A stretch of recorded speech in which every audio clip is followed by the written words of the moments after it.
Մի մարդ տուն էր վարձել, շքեղ մեծ առանձնատանը և ապրում էր այնտեղ։ Ամեն երեկո փակվում էր իր տանը և բարձրաձայն թերթ կարդում, որը չգիտենք, թե որտեղից էր ստանում։ Տանտերերը արդեն սովորել էին այդ ձայնին, բայց չէին հասկանում, ինչ-որ անհասկանալի լեզու էր իրենց համար։ Այդպես այդ մարդը ծերացավ ու մի օր էլ մեռավ։ Տանտերերը հեռագրեցին ազգականուհուն, որի հասցեն թողել էր։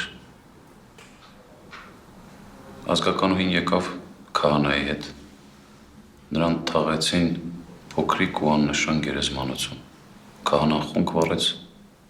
ինչ-որ անհասկանալի ու շատ տխուր երգ երգեց։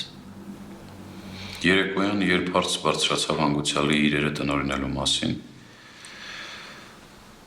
տանտերը ազգականուհուն ցույց տվեց թերթեր, որոնք կարդում էր այդ մարդը։ Եվ հարցրեց, ինչ լեզվով է սա։ Ազգականուհին լաց եղավ ու ասաց հայերեն։ Իսկ ինչու էր ամեն օր կարդում այդ մարդը բարձրաձայն։ Որ չմոռանա, ասում է ազգականուհին,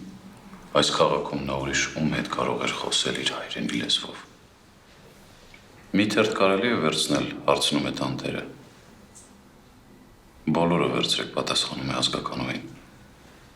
Ցավոք մեր տանը այդ լեզուն արդեն ոչ ոք չի հասկանում։ Տանտերը կանչում է իր որդիներին և ասում, որ աչքի լույսի պես պահեն այս թերթերը։ Թող այդ մարդու ձայնն ապրի իր սենյակում։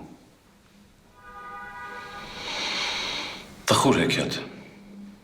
չգիտեմ։